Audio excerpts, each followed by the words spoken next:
What's poppin', y'all? Yeat is an artist that we've seen come to rise since 2021. He really took things off in 2022, and it felt like, not that he was in a bit of a lull, but that his hype train had stopped, especially when it came to, I think the album was 2093 that dropped this year. There wasn't as much hype for it, especially in the subsequent weeks after it dropped. I think the sales were fine and all of that, and the streams were fine. But the most important metric that we all have to look towards is, can he get persons in real life to show up to the show, to enjoy the show, and can he put on a show?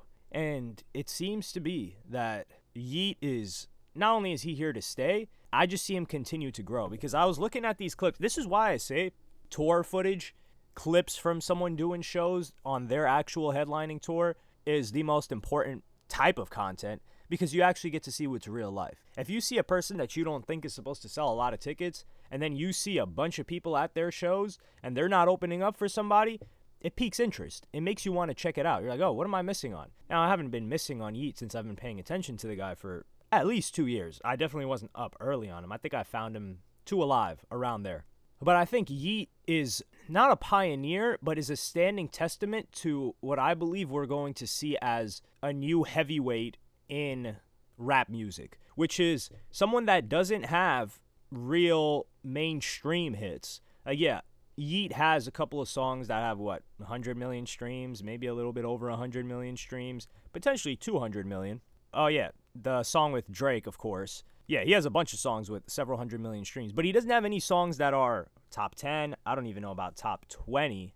They may have peaked at that point. Nah, I don't even think they peaked at top 20. So he doesn't have the mainstream broad appeal, which is fine. Yet, he's doing more numbers when it comes to actual people in seats than other rappers that do have a hit and actually get up there.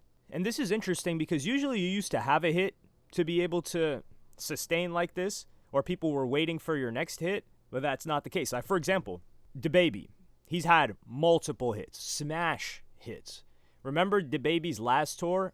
What was it called? It was named after his album that he was going to drop. It was something Part 2 tour. He was not doing more than 2,500 person venues. This was in the US. Blame It on Baby 2, or Baby on Baby 2 tour, I think it was. That didn't do too hot. And keep in mind, DaBaby's a great rapper.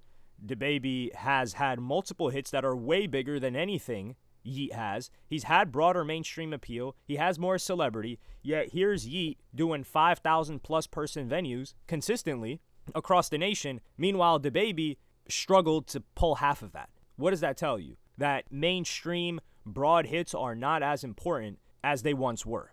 And I think these mainstream hits are good for the artist's brand, maybe for brand deals and things like that. But when it comes to having a strong fan base and sustainability, I don't see that being the case anymore. And sure, that we've always had one-hit wonders, but I'm talking about artists that have also had an album or two and a decent fan base, not just a singles-based artist like a Flo Rida or a Tyga, for instance. If Tyga went on a solo tour, I don't know how it would sell. Like, Tyga's got smash hits, but how many people are like, oh, it's just Tyga on the bill? I really want to go see that. I'm not one of those people, and I'm somebody that actually likes a couple of Tyga's tapes. Suicide Boys, I think, are an example of this too, although they came a long way earlier. They were niche, but their niche is so strong. These guys are doing crazier numbers than a lot of mainstream acts. They're having multiple songs from their album charting on the Hot 100, doing crazy numbers with a major distribution deal, but a distribution deal nonetheless. I don't think they sold their masters or did a standard record deal. And I like how Yeat decided to move, because there was some controversy, or, well, let's not call it controversy. There were some arguments and debates going on about Yeat's decision to not do festivals. He had pulled out of Rolling Loud when he was first blowing up, scorching hot. Everyone's like, yo, Yeat is the guy. Why isn't he doing Rolling Loud? And that's usually a good look, but he decided to opt for his own tour a couple of months later, and I think this was in 2022, where he was doing a couple of 100-person venues. And a lot of people were saying, hey, these performances weren't great, but people were going crazy for it. He did, I think it was a 50-city tour for that tour. And then he continued on. I don't know if he went on another tour after that, but that's when he did the songs with Uzi. That's when he continued to blow up. And then now he's doing a significantly bigger tour. I think this may be his third tour. Keep in mind, he's always headlined his tour. He's never opened up for anybody else. The guy's been the main act. And there have been other artists that have come up in the quote-unquote underground that not only do most of them, their music sucks, but they're not able to do this. Why is that? I don't know. It's probably a case-by-case basis. You can't just throw a blanket reason on top of all of them. But I'm anticipating seeing this because I think the death of the mainstream artist that has a big fan base, that is showing up to their shows, but is also talked about by everyone all the time, and is also played on radio, and also has music that appeals to everyone, it seems like that is too broad now. And there are so many of those artists that have songs that can at least touch the mainstream, and hits get recycled, or not recycled, hits get cycled through significantly quicker because of TikTok, but also because of the frequency of the hits that get pushed out on TikTok. And it's not TikTok's fault. It's just, hey, there's a new hit now, and people get used to this little segment, whereas there used to be this period of discovery. You notice how artist interviews don't really matter anymore? Like, just look at the views on certain artists. Look at Gunna, right? Gunna did an interview with, it was like an interview slash, it was mainly a puff piece on Spotify's Rap Caviar. I don't think that thing's cracked 100K. Correct me if I'm wrong, but I looked at it. It was out for several days, and it hadn't cracked 100K, and this is Gunna. People want to hear from Gunna.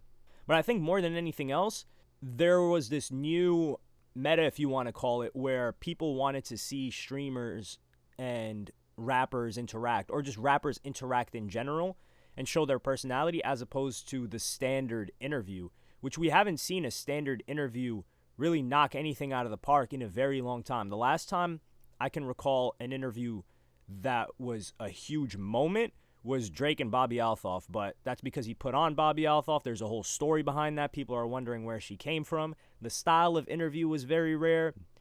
But the artist interview, I don't know if people don't care about the artist anymore, because that is a possibility too.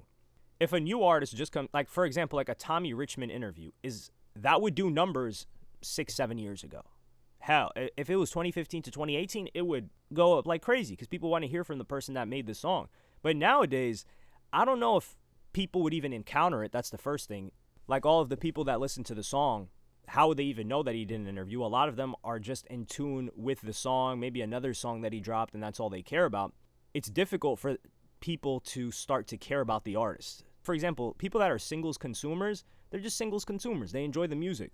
Whereas I feel like many years ago, people would enjoy songs that weren't hits. So people would discover artists before they were hits, and they wanted to hear more from them, or before they had hits. And they wanted to hear more from them. For example, like SoundCloud era. None of these guys had hits before they did interviews, and their interviews crushed it. I wouldn't say the interview's like a dead format, but I would say it's definitely not the most effective in its standard format, which is why you see clips that are a little bit funnier or goofier, and these artists are sitting, like for example, like Kevin Hart sitting with Kai Cenat. Like that's not an interview, but it has the effect and the widespread reach that an interview would have had on, like, let's say The Breakfast Club many, many years ago. That's another angle to look at things, which, circling back to Yeat is somebody that doesn't even really do interviews. He doesn't need them. He's not doing the mysterious act either, and it's working out well for him. Playboi Carti is someone who came out a lot earlier, and he didn't really have smash hits. Maybe if you want to call Magnolia that, but he doesn't have mainstream appeal, and his fan base is really, really cultish and strong. So I think we're going to see a wider array of artists that sound very different, yet have very strong fan bases, but don't necessarily have smash hits. And I think there's this pressure that Yeat may not necessarily feel to keep up with a hit song after a hit song when he was just known for his projects. He would just drop project after project, and the hits were somewhat born out of that. Sure, there were some songs that they led with as singles, but I don't think there's that pressure like there is, for example, in contrast, a Central C, he's a singles-based artist in America. The UK is different. In America, most people that have heard Central C's music, they may even like Central C as an artist. They haven't listened to a project by him. Will they listen to a project by him? I don't know. But also, the guy's very famous, way more famous than Yeat. I am confident he would sell significantly less tickets than Yeat if he were to do a headlining tour by himself in America. So that's just to illustrate my point a lot more clearly. Oh, actually, to wrap it up really, in a bow and to just project this into the future a little bit. I don't think Yeat's falling off. I think he's just going to be somebody that slowly continues to grow his fan base over time. I don't see people necessarily aging out of his music too much. And for example, if it was like a laser dim or something, that guy's music is just garbage. But if it's something gimmicky, I would say people would listen to it for a couple of years. They turn maybe like 23, 24, and they're like, I can't listen to that anymore. But Yeat is somebody that is 100% actually dedicated to the music. So I see him continuing to develop it. And he's gotten better as a performer. I've seen like shows, the visuals. They're doing a really good job over there. So shout out to them. But let me know what you guys think in the comments. Like, subscribe, and hit the notification bell if you enjoyed.